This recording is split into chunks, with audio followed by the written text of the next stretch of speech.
All right, so we have we'll get in here 36th place with a minus 30 for this last tournament. Let's see what was at the top. 135 up there. The top didn't change. There was 3 people at 34, 1 at 35. Tough tournament. Like it. Let's see how far that down. 43rd, top 43 are in 30s. See how far the 29s go. Deep into the field. 68th. Look at that.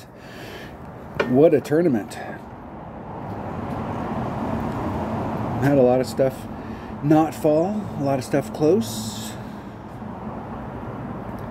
I made every hole but one this week, so it was definitely possible to get any of those scores. Just didn't happen for me this week. All right, there you have it. There you have it. So what we are doing here is we've got the Canadian 9-hole cup, and I first was kind of excited. I thought it was just on Maple Bay, but it's actually Maple Bay and Lake Wabasha. Probably said that wrong. We'll go look at it. Let's see if I've gotten all my stuff. I have. All right. What do we have here? We have the Canada 9-hole cup. And it seemed to me that they were changing something up, or we're going to go back to stable winds. We've had this in the past where the winds during the week, if the winds were blowing from this quadrant, it's pretty much going to blow from that quadrant all week. Let's see what we can get done on these holes. So let's go to Tommy's site. We'll check out the Canada 9-hole cup. See what we got going on. All right, hole number 1. This is a Lake Wabasha. Wabasha? I think that's how you pronounce it. Okay, so we have a couple. The way that I played this, and we haven't played these holes a lot. So what do we got? Rocky Mountain Lakeside. So we've only played them twice before. What we did on this hole last time, you've got 2 choices that you can do if you want to play this particular shot. Is you can come out and start off right here with like a power 3 ball with your big topper and run your top spin out and try and get it out here as far as you can. Now, there's some trees right here. And where the pin's at, if we draw a line from the pin to the trees, let's start over again. We draw a line from the pin to the trees and keep that line going on. We need to be on this side of the line, so we need to be up here. Now, it doesn't necessarily mean that you need to be all the way up at the tip, but we're going to have to run close to this rough in order to be able to clear the trees. We ideally want to try and get, as you know, like up into this area up here. The other way you can do it is bring out a power 5 ball and bring out your biggest hitting club and try and start over on the other side. Depending on the wind, I'm pretty sure you'll probably have to do overpower on this shot, and you may have to do it every day. If you do this shot right here with the big topper, you probably won't have to do any overpower because it's all about getting bounce number 1, bounce number 2, and then running straight forward. I think I was doing plus 10 on the drive. I think that's the best way to get up there in the front. With some of the top spin boost balls that we have, we should easily be able to get up into this area to take this second shot. Should be simple. Well, there's nothing simple. All right, this par 3 right here. In the past, there's several different ways that you can go at it. You can try and come at it from up here, and it is a big ass bowl. So like the line is right here, and so you can ride the hill down and try and get down towards the cup. You can start off on this and try and backspin, side spin, curl it. You can start over here and try and throw it that direction. You can start over here and try and backspin it straight up. I'm going to use this little area right here and do a rough bump. In the past, I'm pretty sure we were using like a 10% to do that T rough bump. We might have to fine tune that a little bit. It is quite a bit downhill. So we'll probably have to fine tune this adjustment, but I think the rough bump is the best. And with a sniper, you definitely have enough topspin to get up to the cup to try and sink it. You got a great shot with a rough bump. There's several ways that you can go at it though. If you're having any problems with it, bring out a Guardian and you can start off on this side right here and you can just backspin it to the cup. If you don't make it, take your putt, move along. Move along, little doggy. Hole number 3. Hole number 3. The big par 5. All right. Now I'm sure that there are several ways that you can go about this. What you can do, okay, let me show you the best shot. You're trying to get from this area right here, running out your topspin, trying to bridge it over. You're doing a rough bump and just bleeding it out into this area. So whatever club you got that's got the most topspin, that you can get into this pocket. So I think to get into this pocket, even with an extra mile, you're having to bring out a power 5 ball. So it may be one of those situations where you're going to have to look at your ball inventory and your clubs and see if you've got the right combo to be able to bridge this gap. Ideally, we'd like to do it on days when we have tailwind where we don't have to use any overpower, but I'm not sure that that's possible. I think we were having to use a little bit of overpower no matter what. But I could be wrong. On tailwind days, it may be better.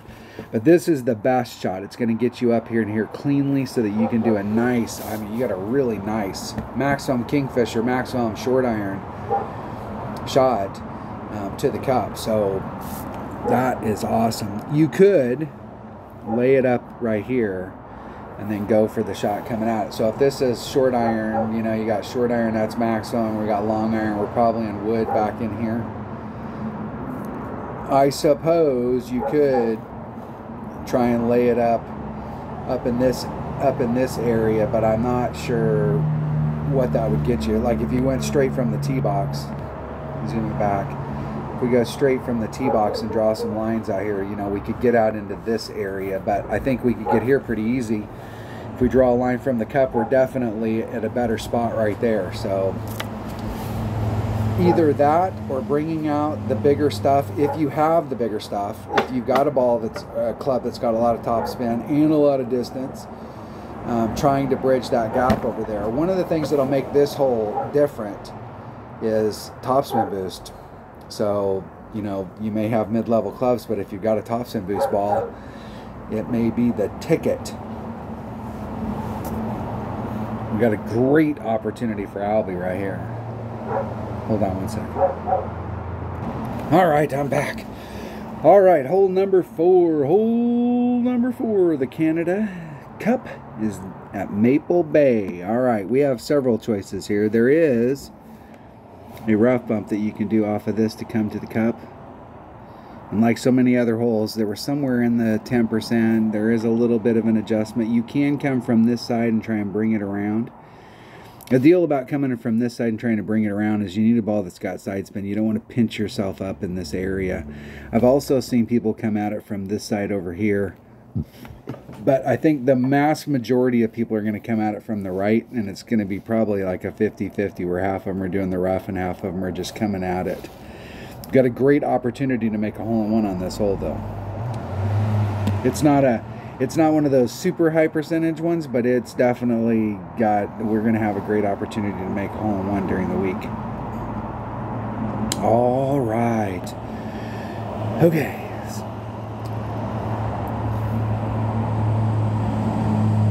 We have a second.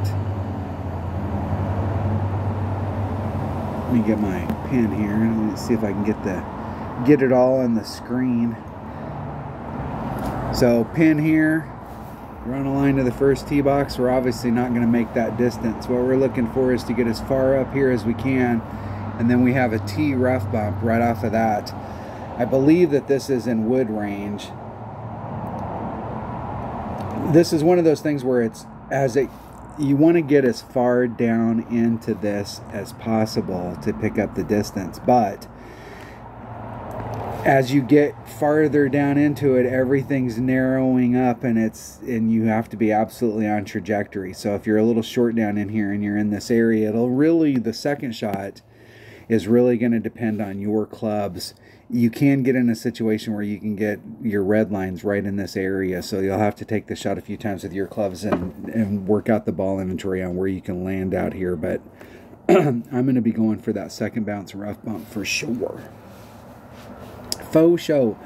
If you're not in that spot, you can work your way around it, but your best opportunity to get up there is the rough bump. Hole number 6. What is hole number 6? Hole number 6 is a Lake Wabasha. All right. Now, there was a spot, and I was using, on hole number 6, I was using an extra mile and a Kingmaker. I had pulled it back to the +1 mark, and I was trying to get into this little area right here. And I was using 4.5 topspin and 2 left-hand side spin, and was bringing it around and just trying to come out. I was actually coming out a little bit.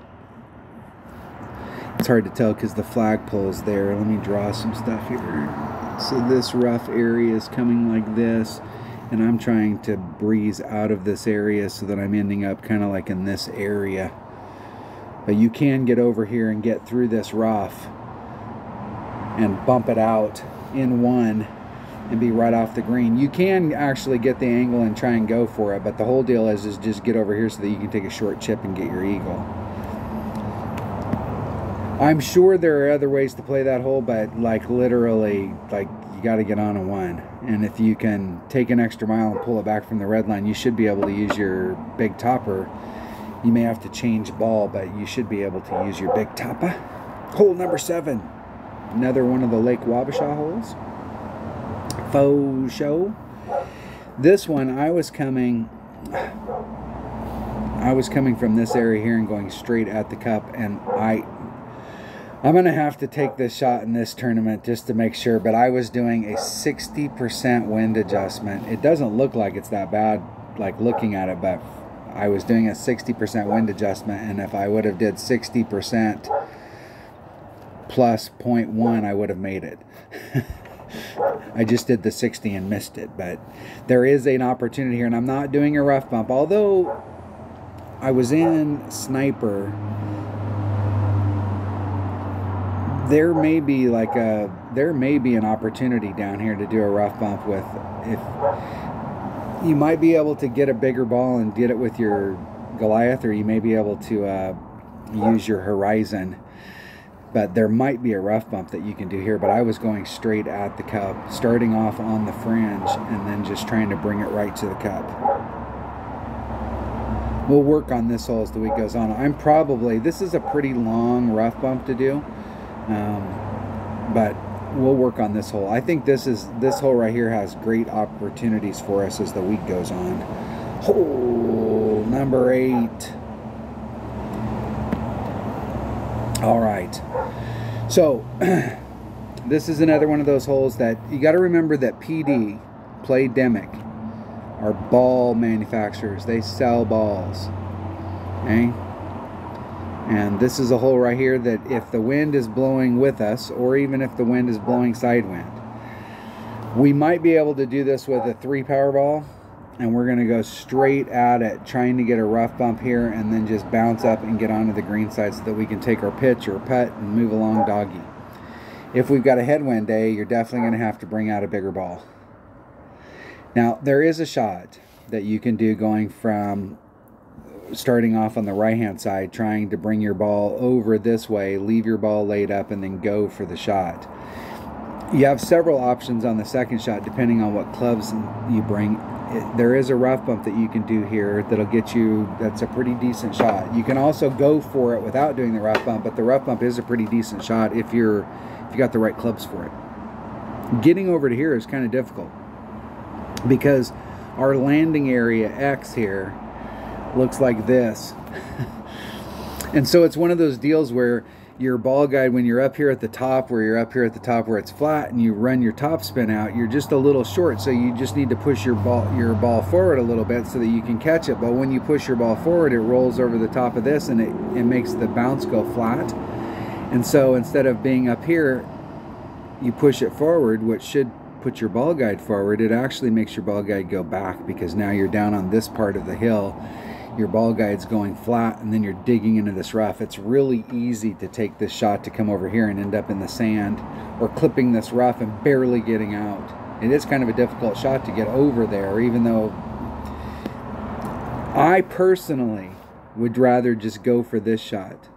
If I end up in the sand or in the rough, it's better than being over here trying to do this shot. But this is, if you can get over to this area, you do have a pretty decent shot to get in. But I think most people during the week are going to bring out whatever it takes to do this shot. And ideally, we want to do it without having to take any, you know, if we can do it without overpower, that's really good. Typically for me, I like to land right in between these two sand traps where you're just bleeding it out. Or trying to bounce off of this area here so that you can bounce over this sand trap and then get out. But I'm going to be going for this shot every round. I'm not going to hit over to the other side. And ideally, I'm only going to bring out a power 5 ball there if I absolutely have to. Hole number 5, another one of the Wabasha. This hole here, once again, I'm sure that there are other ways to play it, but the limited amount of time that we've played on this course, what we did the last time was we were bouncing it from here, extra mile kingmaker, 5 topspin, going from here over to here, and then just trying to leave our ball laid up in that area so that we can take a second shot with a long iron. I had, so there is a rough bump that you can do here, and I was using a Saturn the last time. You can use a Goliath. I was using a Saturn. I had that. I'm not sure why I had that in there, but it does have more topspin, I believe. Let's check it out. It must have more topspin than the Grizzly, and the Grizzly must not have been able to make it.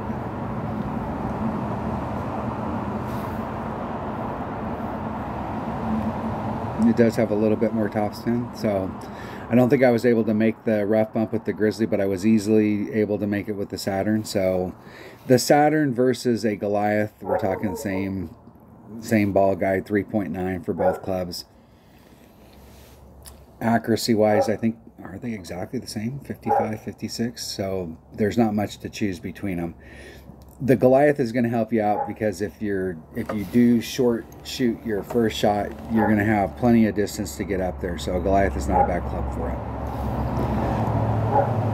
it. Looking at the holes that we have, there's a lot of really good opportunities for us. I know that when we played this Wabasha course last time, we got two of the par 5s. We were albiing these holes in the Lake Wabasha tournament. I mean,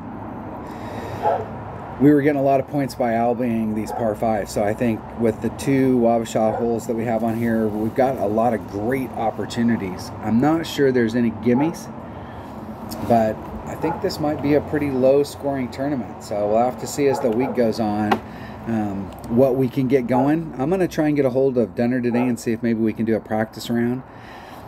Go out there and actually get some, since we have so little time, especially on the Lake Wabasha holes, just to go out there and get a little bit more time and grade on them. But we'll see what happens. So there you go. That's a little walkthrough scouting report for the Canada 9-hole Cup. I will catch you on the next one. Everybody be safe. Have a great week, and stay frosty, my friends.